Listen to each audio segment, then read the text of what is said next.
Salut à tous. Aujourd'hui j'ai envie de vous proposer de voyager et d'aller via Google sur certains lieux de tournage de la série Stranger Things, histoire de voir à quoi ça ressemble en vrai. Et si dans la série ancrée dans les 80s, ces lieux paraissent sortis d'un autre temps, faut reconnaître que certains nous réservent quelques surprises par rapport à leur fonction réelle. D'ailleurs nous n'irons pas dans l'Indiana comme le voudrait la série, mais du côté de la Géorgie autour d'Atlanta, avec des lieux de tournage souvent assez éloignés les uns des autres. En bref, je vous propose un petit road trip, alors asseyez-vous confortablement et appréciez la balade de ces 10 lieux 100% ambiance Stranger Things.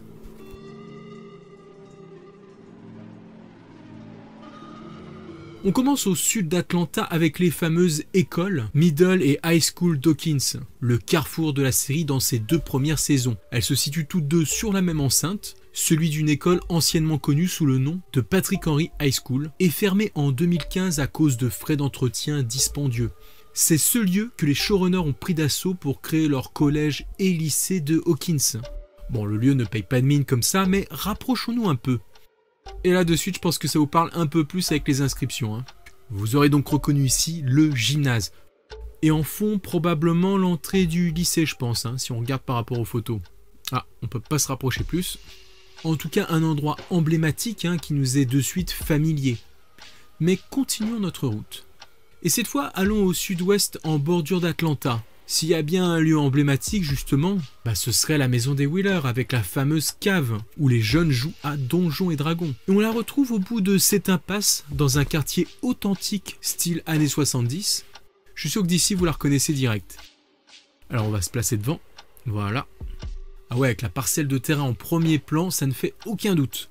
D'ailleurs, si les propriétaires ont bien accepté de livrer l'adresse, on trouvera par contre sur la pelouse juste devant un panneau précisant que les photos ne sont autorisées que de la rue. Sûrement parce qu'ils ont dû avoir des problèmes de badauds qui s'aventuraient sur le terrain. Je pense qu'il y a dû y avoir de l'abus. Peut-être des gens qui pensaient voir par une fenêtre l'intérieur de chez les Wheeler, avec Ted endormi sur son fauteuil préféré. Mais bien évidemment, l'intérieur n'est pas du tout le même. Celui de la série a été créé en studio. Donc dans cette maison, l'agencement doit être complètement différent, sans parler qu'il est beaucoup plus moderne. Bon, j'espère au moins qu'ils ont une cave, histoire de pas casser le mythe. Plus loin dans cette même rue, on retrouvera aussi les maisons fictives de Dustin et Lucas. Je vous laisse l'adresse pour ceux qui veulent aller voir par vous-même. Et hélas pour la maison de Will, les propriétaires n'ont pas souhaité donner leur adresse. Au passage, puisqu'on a parlé studio, on va faire directement un petit crochet par les Screen Gems Studios d'Atlanta. C'est dans ces gigantesques hangars que sont tournées certaines scènes avec les décors d'intérieur notamment. Ils servent bien entendu aussi pour d'autres films et séries. Serait-ce finalement ici que se cache le laboratoire secret du Dr Brenner et l'Upside Down? En tout cas, un endroit que je serais curieux de visiter pendant le tournage. Pas vous? Maintenant, tournons-nous vers un site un peu plus naturel, dans une zone pourtant située dans Atlanta même, la fameuse carrière Dawkins. Actuellement connu sous le nom de carrière Billwood, c'est un énorme trou en fait, creusé par l'homme, avec au fond toute cette eau qui est retenue dans cette nappe phréatique. Cette carrière est maintenant fermée au public, probablement pour des raisons de sécurité. Cela n'a pas empêché les showrunners d'y créer certaines scènes de la série, l'endroit où est notamment retrouvé le faux corps de Will, sur ce qui ressemble à cette petite plage, et où Eleven sauve la vie de Mike tombant dans le gouffre. D'ailleurs, même vu comme ça, on peut imaginer à quel point cet endroit doit être impressionnant en vrai, avec une hauteur vertigineuse. En tout cas, sachez que des travaux y sont en cours pour créer un grand parc public sécurisé à partir de l'espace vert disponible. Je pense qu'il devrait le remplir complètement d'eau pour en faire un joli lac. Bon, maintenant on passe aux choses sérieuses, car on en arrive au lieu le plus mythique, bien entendu le Hawkins Lab. Celui qui devrait être incontournable si vous allez vous prendre en photo du côté des lieux de tournage. Cet énorme bâtiment en forme de grosse croix, se trouvant au milieu de la forêt pour les besoins de la série, est en réalité en zone urbaine. Situé sur une partie isolée du campus de Briarcliff, de l'université Emory, faut quand même avouer qu'ils ont trouvé une perle en matière de bâtiments inquiétants pour la série. Et si dans la réalité il n'est certes pas aussi flippant, il a quand même un passé un peu glauque. Car en effet ce bâtiment servait autrefois de centre psychiatrique de Géorgie, jusqu'en 1997. Un antre de la folie donc. Bien entendu, il n'a servi que pour des plans extérieurs, donc pas de portail vers l'Upside Down ici. D'ailleurs, si vous voulez voir les locaux de plus près, j'ai trouvé cette vidéo de pilotes de drones chevronnés qui s'amusent entre les structures du bâtiment. Et d'ailleurs, vous pourrez voir qu'ils assurent grave. Je vous mettrai le lien en description pour ceux qui veulent voir le Hawkins Lab sous de nouveaux angles, on va dire. Alors c'est bien beau tout ça, mais on voit quand même pas mal de plans de rue dans la série. Il y a donc bien une ville précise qui a prêté ses traits à la petite bourgade fictive. Et en effet, pour la trouver, on va s'éloigner un peu d'Atlanta et se pencher sur la petite ville de Jackson, située au sud-est de la capitale de Géorgie. C'est elle qui a le plus servi à recréer cette ambiance typique. C'est ici que certains plans, certaines rues et certains commerces ont servi à façonner le Hawkins que nous connaissons. Certains immeubles ont même été repeints par l'équipe de tournage afin de rendre plus crédible le retour dans les années 80. On reconnaîtra par exemple la façade de la bibliothèque, que vous pouvez revoir dans cette scène. Et puis en restant juste là, sans bouger, en tournant simplement la tête, regardez sur quoi on tombe, les boutiques où travaille Joyce et celles de Bob à côté, avec les enseignes encore présentes. Même les rues au loin sont familières, pour ce qui a été la toile de fond de nombreuses scènes. Voilà, cette ville est sûrement l'un des lieux qui garde le plus l'empreinte de Stranger Things, incontournable pour ceux qui partent en pèlerinage sur les traces du tournage.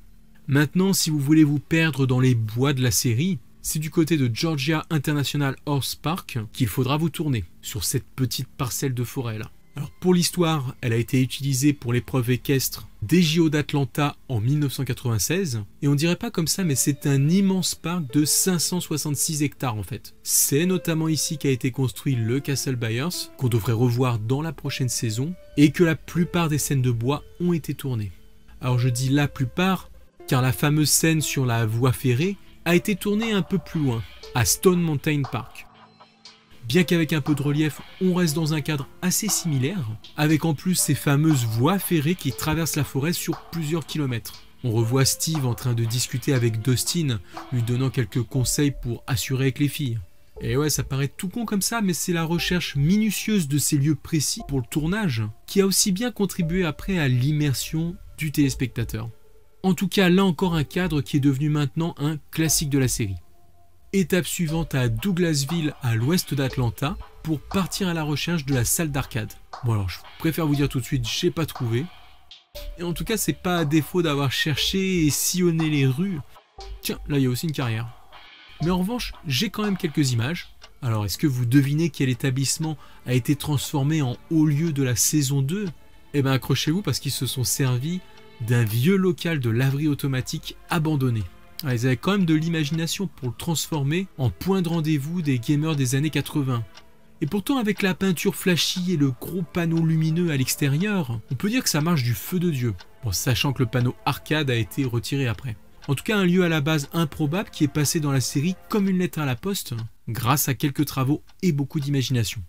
On finit avec quand même un lieu de la saison 3, même l'épicentre de cette saison, à savoir le déjà très célèbre Starcourt Mall. Et c'est au nord-est d'Atlanta que les showrunners ont trouvé leur bonheur avec le Gwinnett Place Mall. On s'approche un peu sur le parking, énorme complexe commercial. Et là, attendez voir, ça vous dit rien ça ?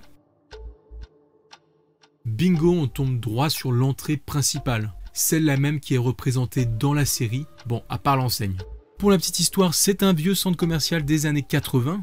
Il a connu en son temps son heure de gloire pour être finalement écrasé par la multiplication de nouveaux centres plus modernes entre fin des années 90 et début des années 2000. L'équipe de tournage de la série a procédé à la restauration esthétique d'une partie du centre, avec des enseignes qui pour certaines ont disparu depuis un moment, afin déjà d'y tourner le teaser qu'on a vu, puis une grosse partie de ce que devrait être le Starcourt Mall dans la série. On est donc ici sur un lieu qui a servi à la fois de décor extérieur et intérieur, un lieu qu'on a hâte de découvrir dans la série. Et pour l'anecdote un peu creepy, apparemment fin 2017 on y aurait retrouvé le corps d'une femme dans les cuisines du centre commercial, donc peu de temps avant le tournage finalement. Et peut-être qu'en y regardant de plus près dans la saison 3, on pourra découvrir en fond au loin la silhouette de celle qui hante maintenant les lieux. Non, je déconne, par contre, le cadavre de la pauvre femme a vraiment été trouvé quelques semaines après sa mort. Autant dire que niveau fréquentation, le lieu est quand même très peu animé. Bien entendu, rip à cette pauvre dame. Mais en tout cas, ce bâtiment est bien réel pour les nouvelles aventures que vont vivre le groupe de jeunes héros. Bref, voilà qui termine notre balade. Tout ça pour vous montrer que de créer une ville fictive, comme celle d'Hawkins, a été un vrai patchwork avec des décors piochés un peu partout. En tout cas, j'espère que ce petit voyage vous aura plu. Puis sait-on jamais, hein, si vous ou moi passons du côté d'Atlanta un jour, on sait où aller voir. Pour rappel, vous pouvez aussi me retrouver sur ma chaîne secondaire avec déjà une première vidéo à propos de Stranger Things et sûrement d'autres qui arriveront très bientôt. Donc n'hésitez pas à vous abonner. On se retrouve la semaine prochaine pour un nouveau point actu et je peux déjà vous dire qu'il y a de la nouvelle théorie dans l'air pour cette saison 3. D'ici là, bonne semaine, ciao les amis.